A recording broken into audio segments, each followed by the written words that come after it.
ಇದನ್ನ ನೋಡಿದ್ದೆ ಮೊನ್ನೆ. ಅದೇನೆ ತಗೊಂಬಂದೆ. Thank you.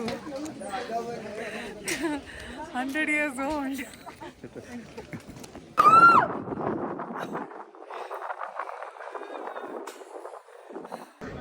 ಕೇಳಿಸ್ಬಿಡ್ತಾ ನಿಮ್ಗೆ ಇಷ್ಟು?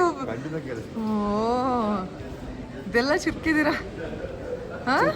ಮತ್ತೆ ಎಲ್ಲಿವರೆಗೆ ರೀಚ್ ಆಗಿರೋ. ಹೌದು. ಹಲೋ, ಎಲ್ರಿಗೂ ನಮಸ್ಕಾರ. ಮೊನ್ನೆ ಗಿಮಲ್ ವರ್ಲ್ಡ್ ವಿಲೇಜ್ ಎಲ್ರಿಗೂ ಕೂಡ ಇಷ್ಟ ಆಗಿದೆ ಅಂತ ಭಾವಿಸ್ತೀನಿ. ಸೊ ಇವತ್ತು ಅದರ ನೆಕ್ಸ್ಟ್ ಸ್ಟಾಪ್ ಅಂದರೆ ಗಿಮಲ್ ವರ್ಲ್ಡಿಂದ ಕೇಬಲ್ ಕಾರ್ ಥ್ರೂ ನಾವು ಬರ್ಗ್ಗೆ ಹೋಗ್ತಾ ಇದ್ದೀವಿ. ಇದು ಸುಮಾರು 2677 ಮೀಟರ್ ಎಲಿವೇಶನ್ ಇರುವಂಥದ್ದು. ಇಲ್ಲಿನ ಕೇಬಲ್ ಕಾರ್ ಜರ್ನಿ ತುಂಬಾನೇ ಸುಂದರವಾಗಿರುತ್ತೆ. ಇಲ್ಲಿಂದ ಟಾಪ್ ಆಫ್ ದ ಯುರೋಪ್ ಅಂತಾನೆ ಪಾಪ್ಯುಲರ್ ಆಗಿರೋ ಯುಂಗ್ಫ್ರೂ, ಅದರೊಟ್ಟಿಗೆ ಈಗರ್ ಆ್ಯಂಡ್ ಮೌಚ್ ಆಲ್ಪ್ಸ್ ಕೂಡ ಕಾಣುತ್ತೆ. ಬಟ್ ಈ ಬರ್ಗ್ ಅನ್ನೋ ಅಂತ ಜಾಗ ತುಂಬಾನೇ ಪಾಪ್ಯುಲರ್ ಆಗಿರೋದು ಒಂದು ವಿಷಯಕ್ಕೆ. ಅದು ಯಾವ ವಿಷಯ ಅಂತ ಹೇಳ್ತೀನಿ. ನೀವೆಲ್ಲರೂ cat walk ಹೇಳಿದ್ದೀರಾ, thrill walk ಹೇಳಿದ್ದೀರಾ?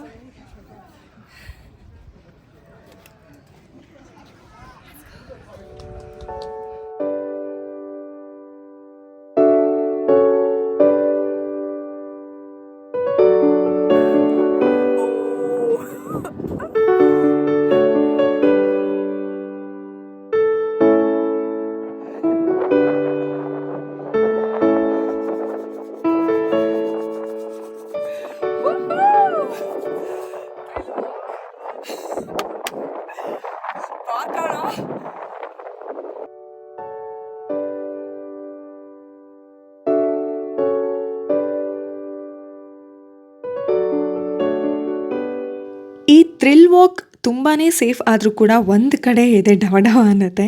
But height phobia ಇದ್ದವ್ರಿಗೆ this is a total no. ಆದರೆ ಸಾವಿರಾರು ಮೀಟರ್ ಮೇಲ್ ಬಂದು ಈ ಒಂದು ಥ್ರಿಲ್ ವಾಕ್ ಮಾಡದೇ ಇದ್ರೆ ಸೀರಿಯಸ್ಲಿ ಥ್ರಿಲ್ ಅನ್ನೋ ಪದಕ್ಕೆ ನಾವು ಅವಮಾನ ಮಾಡಿದಾಗತ್ತೆ. ಅದೇನೇ ಇರಲಿ, ಟ್ರಸ್ಟ್ ಮೀ, ವಾಕ್ ಮುಗಿದ ಮೇಲೆ ಎಂಥ ಸೂಪರ್ ಮ್ಯಾನ್ ಫೀಲಿಂಗ್ ಇರುತ್ತೆ ಗೊತ್ತಾ.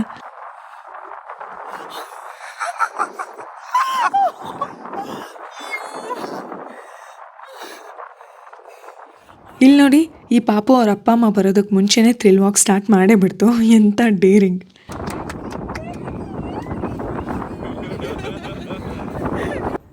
ಎಲ್ಲಿದೆ ಕಂದಮ್ಮ?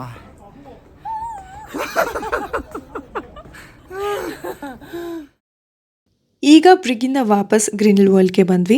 ಈ ಹೋಟೆಲ್ನ ಆರ್ಕಿಟೆಕ್ಚರ್ ನನಗೆ ತುಂಬಾ ಇಷ್ಟ ಆಯಿತು. ಆ್ಯಂಡ್ ನಾನು ಇದನ್ನ ಟೈಮ್ ಪಾಸ್ಗೆ, ಶೋ ಆಫ್ಗೆ ಖಂಡಿತ ತೋರಿಸ್ತಿಲ್ಲ. ಯೂಶಲಿ ಹೋಟೆಲ್ಸ್, ರೂಮ್ಸ್ ಅಥವಾ ಯಾವುದೇ ಒಂದು ಬ್ಯೂಟಿಫುಲ್ ಆದ ಮನೆ ನೋಡಿದಾಗ ಅವ್ರು ಮಾಡಿರುವಂತಹ ಡೆಕೋರೇಷನಿಂದ ನಮಗೂ ಕೂಡ ತುಂಬಾ ಐಡಿಯಾ ಸಿಗುತ್ತೆ. ನನಗೆ ಪರ್ಸ್ನಲಿ ಎಷ್ಟೋ ಸಲ ಮನೆ ಡೆಕೋರ್ ಮಾಡಬೇಕು ಅಂದಾಗ ಈ ರೀತಿ ಯೂಟ್ಯೂಬ್ ವ್ಲಾಗ್ಸಿಂದ ತುಂಬಾ ಐಡಿಯಾ ಸಿಕ್ಕಿದೆ. ಅದನ್ನು ನಾನು ಇಂಪ್ಲಿಮೆಂಟ್ ಕೂಡ ಮಾಡಿದ್ದೀನಿ. ಸೊ ಹೋಪ್ ಮನೆ ಕಟ್ಟೋರ್ಗೆ ಅಥವಾ ಡೆಕೋರೇಷನ್ ಮಾಡಬೇಕು ಅನ್ನೋರ್ಗೆ ಅಥವಾ ರಿನೋವೇಟ್ ಮಾಡಬೇಕು ಅನ್ನೋರ್ಗೆ ಕೆಲವೊಂದು ವಸ್ತುಗಳು ಇಂಟ್ರೆಸ್ಟಿಂಗ್ ಅನಿಸ್ಬೋದು. ನಿಮ್ಮ ಡೆಕೋರ್ ಐಡಿಯಾಗೆ ಸೂಟ್ ಕೂಡ ಆಗಬಹುದು. ಚಿಕ್ಕ ಮನೆನೋ ದೊಡ್ಡ ಮನೆನೋ, ನಾವಿರೋ ಜಾಗ ಸ್ವಚ್ಛವಾಗಿ ಸುಂದರವಾಗಿದ್ರೆ ಅದೇನೋ ಒಂಥರ ಖುಷಿ ಇರುತ್ತೆ. ಏನಂತೀರಾ?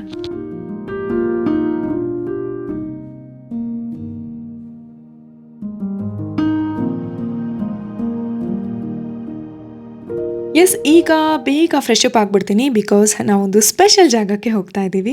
ಈ ರೀತಿ ಕಂಟಿನ್ಯೂಸ್ ಟ್ರಾವೆಲ್ ಇದ್ದಾಗ ಎಷ್ಟಾಗುತ್ತೋ ಅಷ್ಟು ಸಿಂಪಲ್ ಆಗಿ ರೆಡಿ ಆಗೋದು ಒಳ್ಳೇದು. ನಾನಿವತ್ತು ಮಮಾ ಅರ್ತ್ ರವರ ಹೊಸ ಮಿನಿ ಗ್ಲೋ ಸಿರಮ್ ಫೌಂಡೇಶನ್ ನ ಬಳಸ್ತಾ ಇದ್ದೀನಿ. ಇದರಲ್ಲಿರೋ ವೈಟಮಿನ್ ಸಿ ಸ್ಕಿನ್ ಬ್ರೈಟ್ನಿಂಗ್ ಗೆ ಸಹಾಯ ಮಾಡುತ್ತೆ. ಹಾಗೆಯೇ turmeric gives antioxidant benefits. It provides 2 times extra glow, 12 hours long stay, clinically tested to suit Indian skin tones. ಹಾಗೇನೆ ನಾವು ಇದನ್ನ ಪ್ರತಿದಿನ ಕೂಡ ಬಳಸಬಹುದು. Because it's made safe certified and dermatologically tested. ಹಾಗೆಯೇ ಇದು ಪರ್ಫೆಕ್ಟ್ ಈವನ್ ಕವರೇಜ್ ಕೊಡೋದ್ರ ಜೊತೆಗೆ ಸ್ಕಿನ್ಗೆ ಗ್ಲೋ ಕೂಡ ಕೊಡುತ್ತೆ. And it's lightweight too. ಹಾಗೆಯೇ 2025 ಅಷ್ಟರಲ್ಲಿ ಮಮಾ ಅರ್ತ್ ರವರು 1 million ಟ್ರೀಸ್ ನ ಪ್ಲಾಂಟ್ ಮಾಡೋದಕ್ಕೆ ಹೊರಟಿದ್ದಾರೆ. ನಿಮ್ಮ ಪ್ರತಿ ಪರ್ಚೇಸ್ ಈ ಒಂದು ಒಳ್ಳೆ ಕೆಲಸಕ್ಕೆ ಸಹಾಯ ಆಗುತ್ತೆ. ಹಾಗೆಯೇ ಈಗ ಮಮಾ ಅರ್ತ್ ರವರ ಪ್ರಾಡಕ್ಟ್ಸ್ ಬರೀ ಅಮೆಝಾನ್, ನೈಕಾ, ಫ್ಲಿಪ್ಕಾರ್ಟ್ ಅಲ್ಲಿ ಅಷ್ಟೇ ಅಲ್ಲ, ನಿಮ್ಮ ಹತ್ತಿರದ ಸ್ಟೋರ್ಸ್ ಅಲ್ಲೂ ಕೂಡ ಲಭ್ಯ ಇದೆ. ಹಾಗೆಯೇ ನಿಮ್ಮ ಸ್ಕಿನ್ ಟೋನ್ ಗೆ ಅನುಗುಣವಾಗಿ ಇದರಲ್ಲಿ ivory glow, creamy glow and nude glow ಅಂತ 3 ಶೇಡ್ಸ್ ಇದೆ. ಅದನ್ನ ನೀವು ಚೂಸ್ ಮಾಡಬಹುದು. ಇನ್ನು ಈ mini magic is so handy that I can get ready anywhere, anytime. So get set glow. ನೀವು ಈ ಪ್ರಾಡಕ್ಟ್ ಪರ್ಚೇಸ್ ಮಾಡಬೇಕು ಅಂದ್ರೆ ಮಮಾ ಅರ್ತ್ ರವರ ವೆಬ್ಸೈಟ್ ಅಲ್ಲಿ ನನ್ನ ಕೂಪನ್ ಕೋಡ್ ಪ್ರಭುದೇವ 2023 ನ ಬಳಸಿದ್ರೆ ನಿಮಗೆ ಎಕ್ಸ್ಟ್ರಾ 20% ಆಫ್ ಕೂಡ ಸಿಗುತ್ತೆ. ಪ್ರಾಡಕ್ಟ್ಸ್ ಲಿಂಕ್ ನ ಡಿಸ್ಕ್ರಿಪ್ಷನ್ ಬಾಕ್ಸ್ ಅಲ್ಲಿ ಹಾಕಿರ್ತೀನಿ. ನಿಮ್ಗೆ ಇಷ್ಟ ಅನ್ಸಿದ್ರೆ ಟ್ರೈ ಇಟ್ ಔಟ್. ಹಲೋ, ನಾವೀಗ top of the Europe Jungfrau ಹೋಗ್ತಾ ಇದೀವಿ. So let's go. ಇಲ್ಲಿ ಎಲ್ಲೇ ಹೋಗಲಿ ಆಕ್ಟಿವಿಟಿ ಆಗಲಿ ಕೇಬಲ್ ಕಾರ್ ಆಗಲಿ ಈ ರೀತಿ ನಮ್ಮ ಟಿಕೆಟ್ಸ್ನ ಸ್ಕ್ಯಾನ್ ಮಾಡಿ ಹೋಗುವಂಥ ಸಿಸ್ಟಮ್ ಇದೆ. ಎಸ್ಪೆಷಲಿ ನಾವು ಈ ಕೇಬಲ್ ಕಾರ್ ಅಂದರೆ ಯುಂಗ್ ಫ್ರೂಗೆ ಹೋಗುವಂತಹ ಕೇಬಲ್ ಕಾರ್ ತುಂಬಾ ಸೊಫಿಸ್ಟಿಕೇಟೆಡ್ ಆಗಿತ್ತು, ತುಂಬಾ ಚೆನ್ನಾಗಿತ್ತು. ಈಗ ನಾವು ಕೇಬಲ್ ಕಾರ್ ಮುಖಾಂತರ ರೈಲ್ವೆ ಸ್ಟೇಷನ್ಗೆ ಹೋಗ್ತೀವಿ. ಅಲ್ಲಿಂದ ನಾವು ಯುಂಗ್ ಫ್ರೋ ರೀಚ್ ಆಗ್ತೀವಿ. ನಿಮಗೆ ಗೊತ್ತಿರಲಿ, Jungfrau is Europe's highest railway station. ಇನ್ನು ನಾವು ಕೇಬಲ್ ಕಾರ್ ಮುಖಾಂತರ ಹೋಗುವಾಗ ಯುಂಗ್ ಫ್ರೋ ರೀಜನ್ ಅಲ್ಲಿರುವಂತಹ ಸುಂದರವಾದ ಊರುಗಳು ಲೈಕ್ ಮ್ಯೂರೇನ್, ಗ್ರಿಂಡ್ಲ್ವಾಲ್ಡ್, ಲೌಟ್ರುಬ್ರುನನ್, ಇಂಟರ್ಲ್ಯಾಕನ್, ವೆಂಜೆನ್ ಈ ರೀತಿ ಸುಂದರವಾದ ಊರುಗಳು ಕಾಣಸಿಗುತ್ತೆ.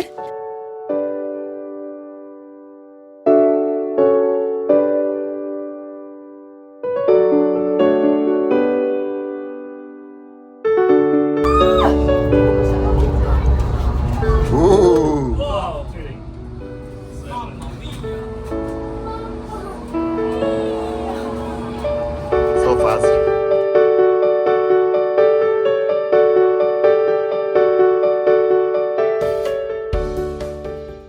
ಈಗ ನಾವು ಫಸ್ಟ್ ಜಂಕ್ಷನ್ಗೆ ಬಂದಿದ್ದೀವಿ. ಇಲ್ಲಿಂದ ಒಂದು 15 ನಿಮಿಷ ಟೈಮ್ ಇದೆ. ಇಲ್ಲಿ ಒಂದು ಟ್ರೈನ್ ಬರುತ್ತೆ. ಟ್ರೈನ್ ಹತ್ಕೊಂಡು ಹೋಗ್ತಾ ಇದ್ರೆ ಟಾಪ್ ಆಫ್ ಯುರೋಪ್.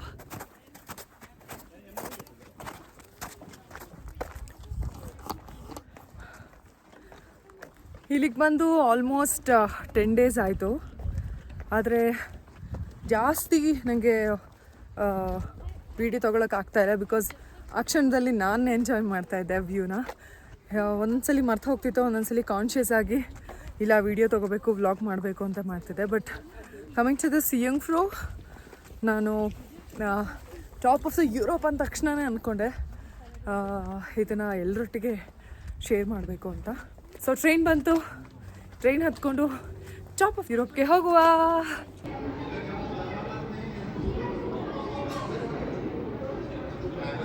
ಇವರಂತರೂ ಒಂದು ಪ್ಲೇಸ್ನೂ ಬಿಡ್ತಿಲ್ಲ ಗೊತ್ತಾ, ಎಲ್ಲ ಪ್ಲೇಸ್ನೂ ಮೂಲೆನೂ ಅಲ್ದಾಡ್ಕೊಂಡು ಬರ್ತಾರೆ ಅಂತಾರಲ್ಲ ಹಾಗೆ. ನೋಡ್ಬೇಕಲ್ಲ ಮತ್ತೆ ಏನಿದೆ ಅಂತ.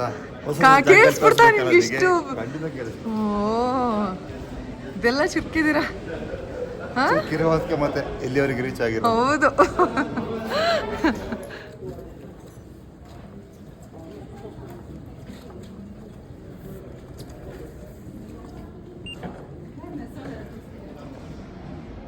ಸೊ ರೆಗ್ಯುಲರ್ ರೈಲ್ವೆ ಟ್ರ್ಯಾಕಲ್ಲಿ 2 ಇರುತ್ತೆ ನೋಡು ಲೈನ್ಸು, ಇದರಲ್ಲಿ ಒಂದು ಎಕ್ಸ್ಟ್ರಾ ಇದೆ. ಸೊ ಇದು ತುಂಬ ಸ್ಟೀಪ್ ಇರೋ ಕಡೆ ಟ್ರೈನ್ ಹೋಗಬೇಕು, ಅದಕ್ಕೆ ಸಪೋರ್ಟ್ ಜಾಸ್ತಿ ಇರಬೇಕು ಅಂತ ಹೇಳಿ ಒಂದು ಟೀತ್ ಥರ ಇರುತ್ತೆ ನೋಡಿ, ಅದು ಸಪೋರ್ಟ್ ಆಗುತ್ತೆ. ಹಾಗಾಗಿ ತುಂಬ ಎತ್ತರದಲ್ಲಿರೋ ಬೆಟ್ಟ, ತುಂಬ ಸ್ಟೀಪ್ ಇರೋ ಜಾಗಗಳಿಗೆ ಹೋಗಬೇಕಾದ್ರೆ ಕಾಗ್ವೀಲ್ ಟ್ರೈನ್ ಟೆಕ್ನಾಲಜಿಯನ್ನು ಯೂಸ್ ಮಾಡ್ತಾರೆ.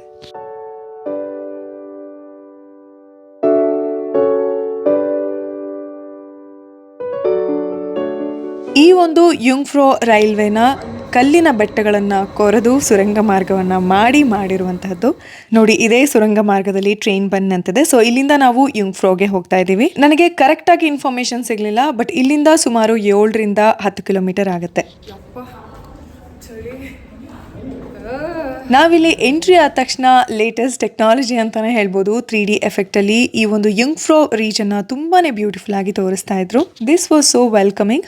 ಹಾಗೆಯೇ ಈ ಒಂದು ಯುಂಗ್ ಫ್ರೋ ರೀಜನ್ ಅಲ್ಲಿ ವರ್ಷ ಪೂರ್ತಿ ಸ್ನೋ ಇರುತ್ತೆ. ಇಲ್ಲಿಂದ ಸುಮಾರು 25 ಕಿಲೋಮೀಟರ್ ಹಿಮ ನದಿ ಇರುವಂತಹ ಏಲಸ್ಟ್ ಗ್ಲೇಷಿಯರ್ ಕಾಣುತ್ತೆ. ಪೇಂಟಿಂಗ್ ಏನೋ ಇದು ನಿಜಾನಾ ಅಂತ ಕನ್ಫ್ಯೂಸ್ ಆಗುವಂತ ಈ ಒಂದು ಸುಂದರವಾದ ಹಿಮನದಿಯನ್ನ ನೀವು ನೋಡಿ. 4158 ಮೀಟರ್ ಎತ್ತರದಿಂದ ನೋಡಿದ್ರೆ ಮನುಷ್ಯರು ಇರುವೆಗಳ ಥರನೇ ಕಾಣ್ತಾರೆ.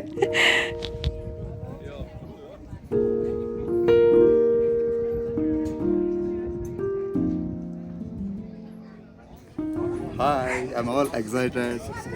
ರೀತಿಯಲ್ಲಿದ್ದಾಳೆ. ನಾವು ಇವಾಗ ಯುರೋಪ್ ಟಾಪ್ ಮೌಂಟೇನಲ್ಲಿದ್ದೀವಿ ಯುಂಗ್ ಫ್ರೋದಲ್ಲಿ. ಸೊ ಅದೊಂದು ಸರ್ಪ್ರೈಸ್ ಗಿಫ್ಟ್ ತೊಗೊಂಡಿದ್ದೆ. 2 ಡೇಸಿಂದ ಅದು ಇಟ್ಕೊಂಡಿದ್ದೀನಿ, ಎಲ್ಲಿ ಕೊಡೋದು ಅಂತ ಗೊತ್ತಾಗ್ತಿರ್ತಿಲ್ಲ. ಸೊ ಇವತ್ತು ಇಲ್ಲಿ ಬರೋ ಪ್ಲ್ಯಾನ್ ಇತ್ತು. I thought it's a good moment. ಅದು ಇದಕ್ಕೂ ಇನ್ನು ಯಾವಾಗಲೂ ಸರ್ಪ್ರೈಸ್ ಇಷ್ಟ ಆಗಲ್ಲ, ನನಗೂ ಸರ್ಪ್ರೈಸ್ ಕೊಟ್ಟು ಅಭ್ಯಾಸ ಇಲ್ಲ. ಬಟ್ ಸ್ಟಿಲ್ ನೋಡೋಣ, ಜಸ್ಟ್ ಅ ಸರ್ಪ್ರೈಸ್, ನೋಡೋಣ ಹಿಂಗಿರ್ತಾಳೆ ರಿಯಾಕ್ಷನ್.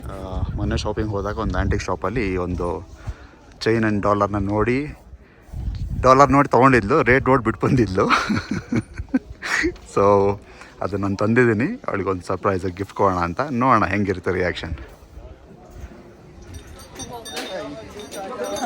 ಸರ್ಪ್ರೈಸ್, ಒಂದು ಗಿಫ್ಟ್ ನಿಮಗೆ. ಮೆಮೊರಿಗೆ ಯುರೋಪ್ ಟಾಪ್ ಮೌಂಟೇನಲ್ಲಿ ಇದ್ದೀವಿ. ಐ ಕ್ಯೂಟ್ ಆಗಿದೆ. ಏನಿದು? ಓ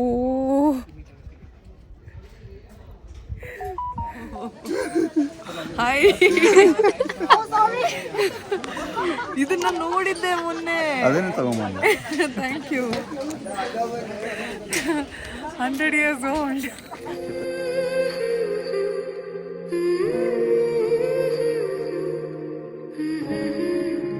ಲವ್ ಯು. ಅಯ್ಯೋ, ಥ್ಯಾಂಕ್ ಯು. Thank you. ನೀವು ಫ್ರೆಂಡಾ? ಹೊಸ ಫ್ರೆಂಡಾ? ನಾನು ಎಲ್ಲಿಗೆ ಹೋಗಿದ್ದಾರೋ ಅಂತ ಅನ್ಕೊಂಡ್ರೆ ಇವರು ಹೊಸ ಫ್ರೆಂಡ್ ಇಟ್ಕೊಂಡ್ ಬಂದಿದ್ದಾರೆ. ಒಂದ್ second. Thank you so much ಕಂದ. Thank you so much. Thank you. You're from Japan. Japan, yes. Thank you. Thank you.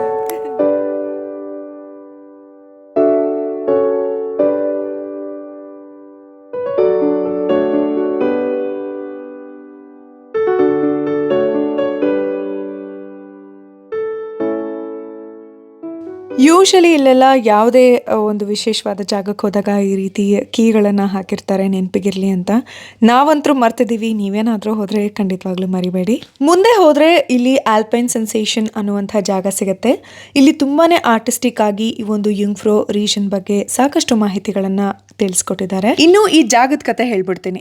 ಸ್ವಿಸ್ನ business magnet railway king Adolf Zeller 1893ರಲ್ಲಿ ಐಗರ್ ಅಂಡ್ ಮಾಂಚೋ ಕಲ್ಲು ಬೆಟ್ಟಗಳನ್ನು ಬ್ಲಾಸ್ಟ್ ಮಾಡಿ tunnel ಮಾಡಿ ಕಾಗ್ವಿಲ್ train ಮಾಡಿ ಯುರೋಪ್ನ ದೊಡ್ಡ ಬೆಟ್ಟ ಯುಂಗ್ಫ್ರೋಗೆ ದಾರಿ ಮಾಡುವಂತ ಪ್ಲಾನ್ ಮಾಡ್ತಾರೆ. 1896ರಲ್ಲಿ ಕನ್ಸ್ಟ್ರಕ್ಷನ್ ಪ್ರಾರಂಭ ಕೂಡ ಆಗುತ್ತೆ. ಇಟಾಲಿಯನ್ ಲೇಬರ್ಸ್ ಇಲ್ಲಿ ಕೆಲಸ ಶುರು ಮಾಡೇ ಬಿಡ್ತಾರೆ. ಆದರೆ 1899ರಲ್ಲಿ ಅಡಾಲ್ಫ್ ತೀರ್ ಹೋಗ್ತಾರೆ ಅಂಡ್ ವರ್ಕ್ ನಡೆಯುವಾಗ ಎಕ್ಸ್ಪ್ಲೋಷನ್ ಆಗಿ ಕೆಲವು ವರ್ಕರ್ಸ್ ತೀರ್ ಹೋಗ್ತಾರೆ. ಫಂಡ್ಸ್ ಇಶ್ಯೂ ಅಂದ್ರೆ ಹಣಕಾಸಿನ ಸಮಸ್ಯೆ, ಹೀಗೆ ಸಾಕಷ್ಟು ಸಂಕಷ್ಟಗಳನ್ನ ವಿಘ್ನಗಳನ್ನ ಎದುರಿಸಿ 1 ಆಗಸ್ಟ್ 1912 ಅಂದ್ರೆ ಕೆಲಸ ಪ್ರಾರಂಭ ಆಗಿ 16 ವರ್ಷ ಆದ್ಮೇಲೆ ಈ ಮಾರ್ಗ ಶುರುವಾಗುತ್ತೆ. ಸೊ ಇದರ ಕನ್ಸ್ಟ್ರಕ್ಷನ್ ಕಾಸ್ಟ್ ಅವತ್ತಿನ ಲೆಕ್ಕಕ್ಕೆ 16 million Swiss Fronx. Ice palace ಒಳಗೆ ಹೋಗ್ತಾ ಇದ್ದೀವಿ. ನಿಜ ಚಳಿ ತಡ್ಕೊಳಕ್ಕಾಗ್ತಿಲ್ಲ, ಇವ್ರಿಗೋಸ್ಕರ ಹೋಗ್ತಾ ಇದ್ದೀವಿ. ಈ ಐಸ್ ಪ್ಯಾಲೇಸ್ ಯುಂಗ್ಫ್ರೂನ ಕೊನೆಯ ನೋಡುವಂಥ ಜಾಗ. ಇದು ಪೂರ್ತಿ ಐಸ್ ಟನಲ್, ಎಲ್ಲೆಲ್ಲೋ ಐಸ್ ಐಸ್ ಐಸ್, ಚಳಿ ಅಂದರೆ ಚಳಿ. ಹಾಗೆಯೇ ಸುಂದರವಾದ ಸ್ಕಲ್ಪ್ಚರ್ಸ್ ಇತ್ತು. ಸಾಕಷ್ಟು ಕತೆಗಳನ್ನು ಹೇಳುವಂತಹ ಕೆತ್ತನೆಗಳು ಕೂಡ ಇಲ್ಲಿದ್ವು. ಈ ಯುಂಗ್ಫ್ರೋ ಬೆಟ್ಟ 11,332 ಅಡಿ ಇದ್ರೆ ಪ್ರಪಂಚದ ಅತಿ ಎತ್ತರವಾದ ಬೆಟ್ಟ ಮೌಂಟ್ ಎವರೆಸ್ಟ್ 29,029 ಅಡಿ ಎತ್ತರದಲ್ಲಿದೆ. ಆದ್ರೆ ಈ ಯುಂಗ್ಫ್ರೋ ಬೆಟ್ಟ ಹತ್ತದಷ್ಟು ಸುಲಭವಾಗಿ ಕೇಬಲ್ ಕಾರಲ್ಲಿ, ಟ್ರೈನ್ ಅಲ್ಲಿ ಅಲ್ಲಿಗೆ ಹೋಗೋದಕ್ಕಾಗಲ್ಲ. ಆದ್ರೆ ಅಲ್ಲಿಗೆ ಹೋಗೋದಕ್ಕೆ ತಿಂಗಳಾನ್ಗಟ್ಲೆ ಟ್ರೈನಿಂಗ್ ಮಾಡಬೇಕು. ಸೊ ಮುಂದಿನ ದಿನಗಳಲ್ಲಿ ನಾವು ಪ್ರಪಂಚದ ಅತಿ ಎತ್ತರವಾದ ಬೆಟ್ಟಕ್ಕೆ ಹೋಗೋ ಪ್ರಯತ್ನ ಮಾಡ್ತೀವಿ. ಅಂಡ್ ಸ್ವಿಸ್ ಅಂದ ತಕ್ಷಣ ಚಾಕ್ಲೇಟ್ಸ್ಗೆ ಎಷ್ಟು ಫೇಮಸ್ ಅಂತ ಗೊತ್ತು. ಮನೆಯವ್ರಿಗೆಲ್ಲ ಚಾಕ್ಲೇಟ್ಸ್ ತಗೊಂಡು ಈ ಒಂದು ಜರ್ನಿನ ಎಂಡ್ ಮಾಡ್ತಾ ಇದೀವಿ. ಹೋಪ್ ನಿಮ್ಮೆಲ್ಲರಿಗೂ ಕೂಡ ಯುಂಗ್ಫ್ರೋ ರೀಜನ್ ಇಷ್ಟ ಆಗಿರುತ್ತೆ. ಮುಂದಿನ ವಿಡಿಯೋಸ್ ಅಲ್ಲಿ ಯುರೋಪ್ ನ ಮತ್ತಷ್ಟು ಸುಂದರವಾದ ಜಾಗಗಳನ್ನ ತೋರಿಸೋ ಪ್ರಯತ್ನ ಮಾಡ್ತೀವಿ. ಸೊ ಅಲ್ಲಿವರೆಗೂ ಕೀಪ್ ವೇಟಿಂಗ್. ನಗ್ತಾ ಇರಿ, ಚೆನ್ನಾಗಿ ಊಟ ಮಾಡಿ, ಚೆನ್ನಾಗಿ ನಿದ್ದೆ ಮಾಡಿ, ಜಾಸ್ತಿ ಯೋಚನೆ ಮಾಡಬೇಡಿ, ಟೆನ್ಷನ್ ತಗೋಬೇಡಿ. Lots of love, take care, bye.